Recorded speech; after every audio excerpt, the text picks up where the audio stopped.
일론 머스크가 FSD가 안 되는 차량은 피처폰이고 FSD가 되는 차량은 스마트폰이라고 그랬거든요. 차량 껍데기만으로 전기차로만 이제는 경쟁력이 끝나는 시대를 중국도 준비를 하고 있어요. 폭스바겐과 리비아 투자 사건 때문에 독일 언론에서 난리가 났거든요. 차량용 소프트웨어가 얼마나 만들기 어려우면 폭스바겐이라는 이런 큰 업체가 자존심을 구기면서 리비안이랑 같이 하느냐. 7조인가 뭐 그 정도 투자했죠. 폭스바겐이 지금까지 소프트웨어 투자를 안 했냐? 아니죠. 개발자만 6,000명이 있습니다. 근데 3, 4년 해봤더니 내부에 이르기에서는 소프트웨어가 안 나오더라는 거예요. 최근 한 4, 5년간은 분명하게 자율주행의 겨울이 있었고 기나긴 겨울이 끝나고 봄이 오기 시작했다는 건 명확한 거죠. 그리고 이제 우리가 좀 따져봐야 될 것이 사실은 이제 죽스라는 것이 있습니다. 이거는 이제 아마존이 2020년에 인수한 셀프 드라이빙, 그러니까 자율주행 차고요. 여기도 똑같이 웨이모처럼 하고 있고 여기도 지금 여러 도시에서 테스트만 하고 있어요. 아직 상용 서비스는 하고 있지 않는데 여기도 지금 대단히 많이 진화했다고 얘기를 할 수 있고 또 하나는 웨이모가 또 뭐도 하고 있냐면 우버랑 같이 하고 있다는 게 되게 중요한 건데 우버 이츠, 우리식으로 하면은 쿠팡 이츠, 배달의 민족하고 지금 테스트를 하고 있어요. 그래서 음식 배달을 하는 거를 갖다가 사람들이 주문하면은 로봇택시가 이제 배달하는, 물론 안에 사람이 타긴 합니다만 자율로 간다는 것도 있고, 또 흥미있는 것은 올해 6월 달에 큰 돈을 투자받던 왑이라는 2억 달러를 투자받았는데요. 왑이라는 미국의 스타트업이 있습니다. 이 왑이는 뭘 하냐면 트럭이에요. 그러니까 화물 운반 트럭을 자율주행하는데 여러분 화물 운반 트럭은 조금 더 상용화의 가능성이 빠를 수가 있어요. 왜냐하면 정해진 루틴 외에는 딴 데를 안 가거든요. 예를 들면 자율주행이나 로봇택시는 어디로 이동할지 잘 모르잖아요. 내가 원하는 데 뭐 집에 갈 수도 있지만 어디 약속 장소 갈 수도 있고 뭐 누구 만나러 갈 수도 있는데 화물 트럭, 배달 트럭인 거죠 주로. 아니 뭐 예를 들면 이마트에만 화물을 배달을 한다. 뭐 롯데마트에만 화물을 배달한다. 그러면 정해져 있다 보니까 이 길을 수백 번, 수천 번, 수만 번, 수십만 번 학습을 하면 여기서 사고 날 확률은 좀 적다라는 거죠. 왜냐하면 변수를 다 아니까. 특히 미국 같은 경우는 고속도로 가보면은 네. 아마존 트럭 이런 거 엄청 큰 게 네. 계속 이 도시에서 이 도시를 똑같은데 계속 왔다 갔다 거리잖아요. 그렇죠. 네. 그거 같은 경우는 항상 다니는 데니까 네. 더 안전하게 다닐 수 있겠죠. 그렇죠. 와비가 이제 좀 그렇게 하는 데고, 이게 좀 디어라고 해서 미국의 이제 트랙터 만드는 회사, 여기 같은 경우에는 미국은 또 농지가 상상하기 못할 정도로 크잖아요. 여기를 혼자 다니는 뭐 이런 거는 사고 날 확률이 좀 적으니까요. 그래서 이런 부분도 있고, 요즘 스타트업들이 많이 만들어지는 것은 군용 차량이에요. 군용 차량도 좋을 수 있죠. 왜냐하면 굳이 뭐 보스턴 다이내믹스 로봇계가 필요한 군대들의 필요한 물량을 나르는 것보다는 그냥 미국의 군용 차량에 물건 실어가지고 저기까지 가는데 적의 공격이 있을 수 있잖아요. 그렇죠. 인명피해 없이 물건을, 군수 물자를 이동시킬 수 있다는 부분에서 이런 부분에도 지금 자율주행 기술이 많이 들어가고 있다는 거에서 이 미국은 좀 이런 부분에서 좀 앞서가고 있다라고 볼 수가 있습니다. 그리고 이제 크루즈 같은 경우에는 여러분도 아시는 것처럼 GM의 대참사였잖아요. 겉으로 보기에는 자율주행차지만 그래서 인간이 뒤에서 멀리서 원격에서 운전을 하고 있었던 건데 대표도 물러나고 사임하고 많은 사람들이 구조조정했는데 다시 지금 GM에서 추가 투자를 해서 다시 테스트를 시작하기로 했어요. 그래서 뭐 이 정도 단계에 와 있다라고 볼 수가 있고요. 그러면 정리를 해보면 일단은 지금 웨이모가 가장 앞서 나가고 있는 건 사실인데 이게 8년 전에 테스트를 피닉스에서 했을 때는 처음에는 보조운전자가 타고 있었잖아요. 네네. 보조운전자가 있는 상태에서 뭐 승객도 넣어보고, 그렇죠. 그다음에 보조운전자를 제거해서 원격 운전자가 하고, 그러다 이제 완전히 자율로도 했었던 거죠. 그렇죠. 그게 이제 어느 정도 되니까 샌프란시스코에 가서 이제는 뭐 보조운전자, 뭐 원격 운전자가 하다가 그 다음에 이제 완전 자율로 테스트를 했었는데 일부 승객을 대상으로 로봇택시를 했었는데 이번 달부터 정말 상용화 서비스가 된다는 거죠. 그렇죠. 처음이죠. 그게 이제 단계 오면서 8년이 걸렸는데 그렇죠. 테슬라는 이거를 지금 이제 시작하는 거잖아요. 그렇죠. 시간을 좀 줄일 수는 있겠으나 워낙 많은 데이터가 있고 하다 보니까 여기도 시간이 걸리는 거는 마찬가지일 거라는 그렇죠. 거죠. 그러니까 테슬라의 방식과 우선 웨이모의 방식은 말씀드렸던 것처럼 다릅니다만, 테슬라는 이제 카메라로만 합니다만, 테슬라는 근데 두 가지 시장이 있는 거예요. 하나는 자신의 차량에다가 일종의 차량이 스마트해지는 거죠. 그래서 일론 머스크가 뭐라 그랬냐면 이제 FSD가 안 되는 차량은 피처폰이고 FSD가 되는 차량은 스마트폰이라고 그랬거든요. 누가 스마트폰 쓰지 피처폰 쓰겠느냐. 그래서 FSD는 기본적인 테슬라 차량의 매력을 더해줄 거다. 이 부분이 이제 중요한 거고, 그리고 또 이 FSD에서도 매출이 발생하는 거잖아요. 이것이 매출이 발생해야 재무제표에 찍혀야 이것이 AI 매출이잖아요. 그래야 AI 컴퍼니로 가는 거고, 로봇택시를 하게 될 텐데 저는 이 로봇택시는 꽤 걸릴 거라고 보는 거예요. 로봇택시에 대한 사회적 거부감은 웨이모에서 사고 나도 테슬라에게 안 좋고요. 테슬라에게 사고 나도 웨이모도 안 좋습니다. 로보택시 전반에 대한 사회적인 인식이 나빠지는 거거든요. 그렇기 때문에 이건 대단히 느리게 갈 수 있는 거고, 그다음에 두 번째는 아까 말했던 사회적 제도가 있죠. 택시 운전사가 사라져야 되는 거기 때문에 택시 운전자 노조에서 반대하고 그러면 이건 쉽게 들어갈 수가 없죠. 정치적인 뭐 선거 일정하고 결연이 있다면. 또 세 번째는 뭐냐면 데이터예요. 고객 데이터인데요. 웨이모 자체 앱도 있지만 우버랑 같이 하냐라는 거예요. 우버랑 같이 하는 이유는 우버에 있는 고객 데이터가 중요한데 택시 운전자 하시는 분들도요. 똑같은 시간 일해도 돈을 더 많이 버시는 분들이 있어요. 그거는 고객이 어디에서 많이 타고 어디에서 내리고 그쯤 내리는 데서 또 태울 수 있고 이런 루트를 잘 아는 거죠. 노하우 있으신 분들 있으시죠? 그렇죠. 이것이 이제 감각적인 지능이잖아요. 근데 이걸 데이터로 입증해서 어디에다가 차를 배치시켜야 되는데 예를 들자면 테슬라가 로보택시 시범 사업 시작을 했어요. 그래서 제가 앱에서 불렀는데 15분 후에 도착합니다. 뭐 이러면 타기 싫잖아요. 그냥 일반 택시 부르고 말죠. 그렇죠. 내가 기자란 모를까, 취재하기 온 기자란 모를까, 출퇴근 시간에 15분이 어디고 30분이 어디예요. 그러면 진짜 3, 4분 안에, 5분 안에, 맥스 5분 안에 올 수 있는 곳에 가 있어줘야 되는 거거든요. 미리. 근데 이거는 고객들의 이동 데이터를 알아야 할 수가 있는 거기 때문에 테슬라가 마찬가지로 우버랑 협력할 수도 있고, 그러니까 저는 가능성이 있다고 생각해요. 완전히 배제할 수는 없다는 거예요. 즉 우버의 차량 중에서 사람들이 웨이모도 선택할 수 있고 테슬라의 로보택시도 선택할 수도 있는 거죠. 이런 식으로 비즈니스 모델을 만들 가능성은 있다. 하지만 웨이모는 확장성이 없기 때문에 그 자체로 로보택시로 시장을 넓혀가야 되는 거고 테슬라는 로보택시도 넓혀갈 수 있지만 그 전에 먼저 FSD에 대한 채택률을 높여나가는 것이 목표고 그 다음에 더 큰 목표는 다른 기업에서 FSD를 라이센싱으로 구매해가는 요렇게 갈 거라는 거죠. 그러니까 요렇게까지 가려면 로보택시만 보면은 제가 아까 말씀드렸던 것처럼 기술적인 단계, 정치 사회적인 단계, 그 다음에 데이터. 그러니까 운송 데이터가, 그러니까 고객 데이터가 필요하기 때문에 시장에서 본격적으로 로보택시가 매출을 할 때까지는 꽤나 많은 시간이 필요할 수밖에 없다라고 볼 수가 있는 거죠.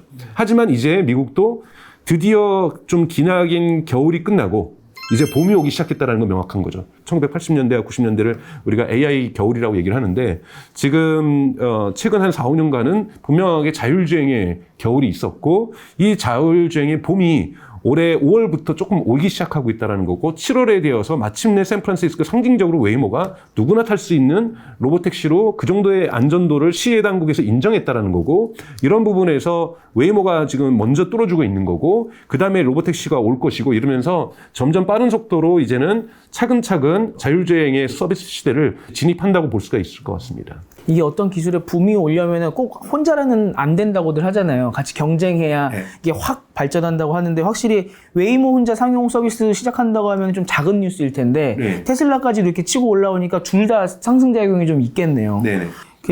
지금까지 말씀해 주신 것처럼 웨이모 같은 경우는 차를 개조해야 되고 라이다 달아야 되고 레이더 달아야 되고 기존 차에 달아야 되는 게 많잖아요. 네. 그래서 다른 회사에서 적용하기가 힘들 것 같다라는 거는 좀 이해가 되는데 예전에 테슬라에 대해서 말씀해 주셨을 때도 뭐 댓글 같은 게 좀 달렸었는데 다른 회사 차량이 FSD를 갖고 와서 적용시키는 게 이게 쉽냐? 이것도 어렵지 않냐라는 또 지적들도 있으시거든요. 그러려면 이제 장착이 돼야 되죠. 8개의 카메라와 하드웨어 지금 3가 있고 올해부터는 하드웨어 4가 깔리고 있고 그 다음에 이제 내년부터 나오는 하드웨어 4가 다음 버전이 하드웨어 5여야 되는데 이번에 일론 머스크 이름을 바꿨죠. AI5라고. AI5라고 해서 당연하게 여러분 윈도우즈가 돌아가려고 해도 인텔이 뒤에 과거 깔려 있으면서 인텔 인사이드 했던 것처럼 테슬라 인사이드가 되는 건데 그러려면 8대의 카메라와 하드웨어 3라고 되게 하이엔드 칩이 2개가 들어갑니다. 이것이 M1 칩 50개의 성능을 가지고 있다고 얘기하거든요. 애플의 M1 칩. 이게 하이엔드 칩이 여기 2개가 들어가는 이 보드를 갖다가 우리가 하드웨어 3, 하드웨어 4가 있고 그다음에 이제 내년부터는 AI5가 나오는 거죠. 이 판을 다 장착해야 되고 이것 때문에 이제 가격이 올라가는 거죠. 차량 가격이. 올라가고 8대의 카메라가 있는 거고요. 테슬라의 모든 차량에는 이 8대의 카메라에서 찍히는 영상이 테슬라의 데이터 센터로 가는 거죠. 그래서 학습을 시키고 있는 거고 그렇다고 해서 카메라만 있다고 되는 것이 아니라 반드시 하드웨어 3, 하드웨어 4라는 여기에서 흔히 말해서 온디바이스 AI라고 볼 수도 있는 거죠. 여기에서 자체 찍은 카메라를 가지고서 인터넷이 연결되지 않은 상태에서도 자율주행이 FSD가 작동하기 위해서는 이 하드웨어 장치가 있어야 됩니다. 그래서 이걸 같이 판매해야 되는 거죠. 그러니까 이것도 분명히 뭔가 추가 장치가 필요하긴 하지만 웨이모처럼 적용하기 너무 힘든 건 아니고 이거는 조금만 어느 정도 바꿔주면은 기존 다른 전기 차량에도 달 수 있는 수준이다. 그래서 라이센싱이 가능하다라고 이제 말씀을 해주시는 거고요. 네, 다른 차에서는 왜 못하냐라고 얘기를 하시는데 이건 테슬라가 올해부터 여기에 대한 큰 투자를 해왔었고요. 그리고 라이라 없이도 이런 테스트를 해왔다라는 거고 FSD의 버전이 처음에는 되게 완만하게 상승했지만 지금 기하급수적으로 상승하고 있는 거고요. 또 하나는 테슬라가 처음부터 차량 자체를 자율주행을 궁극의 목표를 하면서 설계를 했기 때문에 이런 것들이 가능했습니다. 자동차에다가 소프트웨어를 만드는 데 있어서 중요한 것은 자동차를 제어하는 것도 되게 중요하거든요. 자동차를 제어한다는 것은 우리가 스티어링 휠, 이 핸들과 브레이크하고 가속 페달만 있어서 되는 건 아니에요. 근데 테슬라가 궁극적으로 원하는 것은 지금 자동차 운영 체계죠. 부품에는 컨트롤러라는 게 있습니다. 브레이크도 하나의 부품으로 되는 게 아니라 여러 개의 부품을 복합체를 해서 브레이크 시스템이라는 부품 덩어리가 있는 거고 이 덩어리에는 컨트롤러라는 게 있어요. 아이폰에는 이 컨트롤러가 만약에 있다고 치면 아이폰이나 갤럭시에는 OS 업데이트를 할 때 다 같이 업데이트 되는 거거든요. 그래서 갑자기 어떤 기능이 좋아지고 그러는 거잖아요. 그러려면 이 미들웨어가 하나의 원스택으로 되어 있어가지고 다 조정이 될 수 있어야 되거든요. 그러려면 이 컨트롤러를 100% 그 제조업체가 생산을 해야 되는데 지금 사이버 트럭에 오면서 85%가 컨트롤러만큼은 테슬라가 만드는 거예요. 설계하고. 그래서 85%에 대한 장악력을 갖게 됐고 모델 2와 로보택시에서 100%를 갖게 됩니다. 그럼 이게 처음으로 자동차 OS가 탄생하게 되는 거죠. 그러니까 이거는 웨이모도 못하는 거예요. 웨이모는 사실은 가스 페달과 브레이크 페달과 스티어링 휠, 이 세 가지를 장악을 함으로써 자율주행을 하는 것이지 부품에 대한 장악력은 안 갖고 있거든요. 근데 테슬라는 로보택시로 가면서 이 OS를 만들어 나가는, 근데 이 OS를 하려면 컨트롤러 100%가 장악돼야 된다는 거고 이 부분은 모델 Y나 모델 3도 현재는 못하고 있는 부분이죠. 그래서 이런 부분들로 만들어내는 것, 그걸 가지고 예를 들면 사이버 트럭을 보세요. 자동차는 전기줄이 엄청나게 들어갑니다. 모델 S에는요, 전기줄이 2km 들어갔어요. 근데 사이버 트럭에는 100m 들어갔습니다. 다 왜 그러냐면 이 컨트롤러를 이더넷으로 연결한 거예요. 그런데 이제 가장 중요한 브레이크 시스템이라든지 가스 페달이라든지 스티어링 휠 같은 경우에 특히 이 사이버 트럭 같은 경우에는 스티어링 와이어잖아요. 물리적인 걸로 스티어링 휠을 하는 게 아니라 신호를 통해서 이걸 움직이는 것이 이제 사이버 트럭인데, 근데 이런 데는 혹시 모르기 때문에 이더넷으로도 연결했지만 전선으로도 연결했어요. 그러니까 이런 것들도 사실은 테슬라가 내부 혁신, 우리가 눈에 띄지 않지만 어마어마한 혁신들을 진행하고 있다는 거고, 이것은 궁극에 가서 자동차 OS를 탄생시킬 거라는 거고, 상징적으로 이것이 얼마나 어렵냐면 이번에 폭스바겐과 리비안 조인트 벤처 투자 사건 때문에 리비안 주가가 올라갔잖아요. 7조인가 뭐 정도 투자했죠. 뭘 하기로 했냐면 차량용 소프트웨어를 만들기로 했어요. 여러분 여기서 보셔야 되는 것이 차량용 소프트웨어가 얼마나 만들기 어려우면 폭스바겐이라는 이런 큰 업체가 자존심을 구기면서 리비안이랑 같이 하느냐, 이것도 중요하지만 그렇다고 폭스바겐이 지금까지 소프트웨어에 투자를 안 했냐? 아니죠. 카리아드라고, 이것이 2020년에 만들어졌고 여기 개발자만 6,000명 있습니다. 폭스바겐 내에 네. 그 지금 소프트웨어 뭐 이런 거 개발하는 아예 자회사를 카리아드라는 회사를 만들었고 이 자회사의 이름이 카리아드고 6,000명의 개발자가 있어요. 2020년부터. 네. 근데 3, 4년 해봤더니 내부의 이 레가시 조직에서는 소프트웨어가 안 나오더라는 거예요.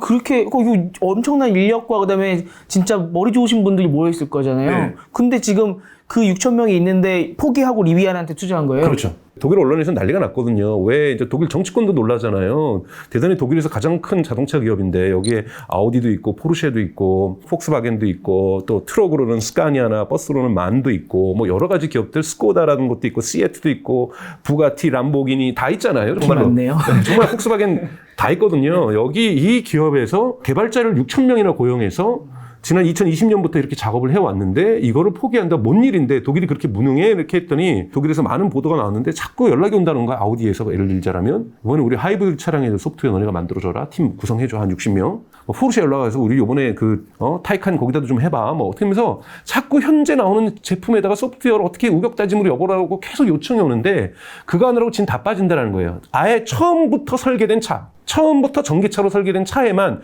처음부터 이걸 가지고 해서 테슬라처럼 진화하면서 컨트롤러를 갖다가 30%, 60%, 80%까지 장악하고 100%까지 가면서 이렇게 차량을 새로운 개념으로 만들면서 여기에 소프트웨어를 진화시킬 수 있는 중장기 계획을 가지고 여기에만 집중해야 되는데 기존에 있는 것 이것저것 다 하다 보니까 힘이 분산이 되는 거고 DNA 자체가 내연기관 DNA를 갖고 있다는 거예요. 자꾸 영향을 받는다는 거죠. 그래서 아예 독일에 두지 않고 미국에다 두고 함부로 폭스바겐 그룹에 있는 다른 임원들이 연락 못하게 막고 아예 조인트 벤처를 만들어서 소프트웨어를 개발하겠다라는 거예요. 여러분 그만큼 차량에 들어가는 소프트웨어, 그러니까 우리가 지금 있는 카 인포테인먼트, 뭐 거기서 오락하고 게임하고 넷플릭스 보고 중국 같은 경우 노래방도 집어넣고 뭐 이런 거 하고 차량 소프트웨어는 완전히 다른 겁니다. 운영 체제를 만들어서 100%를 모든 부품을 아무리 전기차가 부품이 적게 들어가도 이거를 다 컨트롤링 하겠다라는 것은 소프트웨어의 혁신력이 대단히 중요하다는 거고, 전 세계 1, 2위 하는, 형식적으로는 매출액으로 보면 2위 기업이죠. 토요타 다음으로. 이 2위 기업도 이거를 포기하고 있다는 것. 그러니까 이런 부분들은 잘 보셔야 된다는 거고요. 현대기아차는 창립 이래 가장 많은 매출을 현재 이루고 있습니다. 다 뭐 때문입니까, 여러분? 전기차 때문이에요. 네. 근데 요즘은 기아차 없어서 못 삽니다, 전기차는. 미국이나 유럽이나. 현대차가 언제 차가 없어서 못 판 적이 있어요. 그 정도로 미국과 유럽에서 이렇게 많은 전기차를 팔면서 전체 총 매출이 일어나고 있는 것이 현대기아차라는 거죠. 그래서 전기차가 큰 의미를 가지고 있다는 거고, 진짜로 현대기아차는 창립 이래 가장 많은 차를 팔고 있어요. 자, 그러면 넥스가 뭐냐는 거예요. 현대기아차 입장에서 전기차는 잘 왔어요. 이건 좀 하드웨어적인 거니까. 그러면 여기다가 두 가지, 하나는 차량 소프트웨어하고, 그래서 요즘 SDV라고 해서 소프트웨어 드리븐 뭐 베이클이라든지 뭐 이런 식으로 해가지고 SDV라고 요즘 뭐 개념을 넣고 있잖아요. 그러면 차량 소프트웨어를 진화를 시키든지 FSD 같은 자율주행을 만들어야 돼요. 중국에서 테슬라가 경쟁력이 없는 이유가, 여러분, 중국에서 테슬라는 순수 전기차이기만 해요. 지금 테슬라는 두 가지의 기능을 가지고 있죠. 하나는 오토파일럿 기능이요. 고속도로에서 운전할 때 차선 바꾸고 막 빠져나가고 그러잖아요. 군사 기지를 지나가면은 작동이 안 되고, 공항 근처 가면 작동 안 되고, 주요 시설 정보기관이 있는데 뭐 이런 데로 가면 작동 안 되고, 그러니까 작동은 되지만 작동되는 이 구간이 너무 짧고 너무 자주 끊기는 거예요. 그런데 이걸 어떻게 풀었습니까? 이번에 중국 정부 허가를 했는데 지도 서비스를 바이두를 쓰는 걸로 하고, 관련 서버를 중국에 두는 걸로 하고, 이걸 여러분 중국 놈들 역시 나빠 뭐 이렇게 생각하시는데 한국도 마찬가지입니다. 여러분, 한국도 지도 서비스는 구글이 한국에서 못하는 이유는 서버를 한국에 안 두기 때문인 거죠. 우리나라도 군사시설이 많거든요. 그렇기 때문에 이런 부분에서 지도 서비스는 우리도 대단히 관리를 합니다. 중국만은 그렇다는 건 아니라고 말씀을 좀 드리고 싶고요. 중국은 근데 더 세겠죠, 아무래도. 그래서 지금 바이두의 지도를 쓰기로 하고 서버를 상하이에 있는 기가팩토리에다 옆에다 서버를 지금 설치하고 있잖아요. 그래서 지금 FSD가 상하이에서 테스트가 되는 거고, 이 테스트가 끝나야 오토파일럿도 제대로 지금 중국 전역에 풀릴 수 있고, 그리고 결국에는 중국에서도 FSD 기능이 되어야만 경쟁력이 생기는 거죠. 그러면 차량 껍데기만으로 전기차로만은 이제는 경쟁력이 끝나는 시대를 중국도 준비를 하고 있어요. 그럼 현대 기아차는 과연 이걸 준비하고 있는가? 그러니까 넥스트 대회전이라고 할 수 있는, 즉 껍데기만 전기차가 아니라 소프트웨어와 자율주행을 부가해서 이 기능을 통합시켜내는 차량 서비스를 판매를 하는 시장으로 자동차 진화되고 있다는 거죠. 그러면 여기에 대한 준비를 한국 기업은 하고 있는가? 한국 사회는 하고 있는가? 한국 경제는? 이 부분을 따져볼 필요는 있다는 거죠. 그 마지막으로 하나 좀 여쭤보고 싶은 게 있는데, 기존에 허가를 받아서 테스트한 로보택시들은 대부분 라이다를 달고 있었고, 근데 지금 테슬라 같은 경우는 카메라 비전으로만 하는 거잖아요. 네네네. 이렇게 할 경우에도 미국 정부나 이런 데서 허가를 내주는데 문제가 없는 건가요? FSD가 지금 허가받고 있잖아요. 물론 미국 도로교통안전부에서 매번 시비를 걸고 있죠. 네. 근데 진화하고 있는 거고, 우선 지금 인정하고 있는 것은 중국의 샤오펑도 라이다를 가지고 있다가 이제 라이다 없이 비전 온리로 바꾸기 시작하고 있거든요. 테슬라의 엔드투엔드를 모방하기 시작하고 있고, 그러면서 지금 패러다임에서 굳이 라이다와 라이다가 없이도 가능한 기술 수준이 왔다. 예를 들자면은 2020년에는 불가능했다고 한다면 2024년에는 지금 비전 온리로도 가능하게 됐다라는 거죠. 그런 부분에서 명확하게 이제 라이다하고 레이다가 없이도 가능한 시대 로 저는 가고 있다고 분명하게 보고 있습니다. 지금 중국 정부 같은 경우는 이제 세 가지를 다 실험해요. 전통적인 라이다를 단 로보택시와 그 다음에 비전 FSD 같은 이런 서비스들, 이런 뭐 자율주행 같은 기술로서 기존 차량에 붙이는 것. 또 중국 정부 같은 경우에는 스마트 커넥티드 로드라고 해서 도로에 신호를 발산할 수 있는 것들을 집어여서 차량하고 교신하는 거죠. 교신하면서 완전히 여기에서는 자율주행이 잘 될 수 있게끔 하는 어떤 도로를 만드는 방식, 여러 가지를 다 테스트하고 있어요. 여러 가지를 다 테스트하고 있으면서 그 중에서의 시장에서 살아남는 자를 선택을 할 가능성이 높은 거고요. 중국 자동차 기업 같은 경우에도 지금 16개가 무려 자율주행과 같은 테스트를 갖다가 중국의 19개 도시에서 하고 있거든요. 그래서 대단히 광범위하게 지금 진행되고 있다는 거고, 중국 같은 경우에 이러한 부분에서 어떤 기술이 이길 거라고 지금 장담할 수 없으니까 중국은 거의 물량 공세죠. 미국 같은 경우에도 사실은 두 가지가 지금 가고 있는 거죠. 하나는 웨이모 방식이 가고 있는 거고 하나는 테슬라 방식이 가고 있는 거고 한참 웨이모 방식만이 승리할 거라고 봤었지만 테슬라가 천천히 추격하다가 요즘 급적 점프를 해서 웨이모만큼 쫓아가고 있다라는 부분. 이런 부분에서 아직까지 물론 이 자율주행이 이제 궁극적으로 FSD가 목표라는 건 레벨 4 정도가 되는 건데요. 그러니까 이 레벨 4까지는 지금 저는 가고 있다라고 좀 보고 있습니다. 네. 그러니까 지금 FSD가 적용된 거는 운전자가 핸들을 잡아야 된다라는 게 일단은 지금 그게 이제 레벨 3잖아요. 아니죠. 레벨 2가 지금 사실은 공식적으로는 FSD는 레벨 2예요. 레벨 3부터는요. 사고가 나면 운전자 책임이 아니라 제조사 책임이에요. 제조사 책임이기 때문에 지금 레벨 3를 간 기업은 웨이모하고 그다음에 메르세데스 벤츠가 미국에서 제한된 도로에서 레벨 3를 가고 있어요. 근데 그 레벨 3도 제한적이에요. 비가 와도 안 되고 눈이 와도 안 되고 고속도 그러니까 시속 몇 킬로 이상 달려서도 안 되고 그러한 제한적으로 레벨 3가 가고 있는 것은 그 레벨 3 구간에 사고가 나면 메르세데스 벤츠가 사고에 대한 책임을 갖습니다. 그래서 FSD는 다 앞에 항상 붙어 있어요. 슈퍼바이즈드. 감독하에 인간 감독하에서 진행되는 FSD. 그러니까 지금 사실은 기술적으로 볼 때는 레벨 3나 레벨 4 정도로 지금 FSD 12.4는 같다라고 보통 전문가들이 평가를 하고 있어요. 하지만 거기다 슈퍼바이즈를 빼는 순간 이거는 책임 소재가 그냥 다 테슬라한테 가는 거거든요. 그렇기 때문에 인간의 감독을 반드시 의무화하고 있는 상황이지만 이제 로보택시 같은 경우는 그 슈퍼바이즈가 빠지는 거죠. 거기서 사고 나는 건 테슬라가 다 책임지겠다라는 거죠. 그렇죠. 근데 그 정도의 안전도를 외부에서 보여주면 똑같은 기술이니 사람들이 슈퍼바이즈라고 써 있더라도 아마 손 놓고 운전을 하게 될 가능성이 높죠. 그렇죠. 이제 믿으니까. 네, 믿으니까. 그 신뢰도를 형성하기 위해서 로보택시가 또 반드시 필요할 수도 있습니다. 그러니까 현재까지는 공식적으로는 레벨 2인데 네. 만약에 로보택시가 허가를 받아서 정말 보조 운전자 없이 돌아다니게 되면 네. 테슬라는 이 비전 온리만으로 레벨 3나 4를 달성했다고 인정을 받게 되는 거죠. 그렇죠. 인정을 받게 되면 이것이 뭐냐 마케팅 효과가 있는 거죠. 그럼 나도 내 차를 갖다 FSD로 쓸래. 내가 책임을 지는 거지만 로보택시 사고도 안 나오고 저렇게 잘 다니고 있으니 나 또한 쓸 수 있겠다. 이런 생각을 이용자들이 가질 거고 또 유튜버들은 지금 계속 손 놓고 찍고 있거든요. 그렇죠. 사실 그거 합법적인 거 아닙니다. 네. 그러니까 책임이 일어나면 사고 책임 본인에게 있는 거예요. 결국은 로보택시는 테슬라에게 단기간에 어떠한 로보택시를 통한 매출을 갖다가 극대화하면서 미국에 있는 택시 산업에 있는 매출 다 가져온다. 이건 아니라는 거예요. 충분히 초기에는 마케팅 효과를 가질 거라는 거죠. 웨이모는 어차피 택시로만 가는 거고 이 웨이모 팔겠다는 건 아니잖아요. 그렇죠. 일반인한테. 네. 근데 말씀해 주신 것처럼 테슬라의 로보택시가 돌아다니는 순간 모든 차 메이커 중에서 테슬라만큼은 레벨 3, 4를 달성한 차구나. 내가 계속 전방 주시를 해야 되는 의무가 있는 거는 맞지만 기술 자체는 얘는 이미 혼자 돌아다닐 수 있는 기술을 탑재한 차가 되는 거구나. 난 얘를 살래. 이렇게 된다는 거죠. 그렇겠죠. 그렇죠. 그러면서 가장 중요한 거는 지금 오토파일럿 같은 경우에는 고속도로에서만 쓸 수 있는데 주로 내 출퇴근에서 사람들이 쓰게 되는 거죠.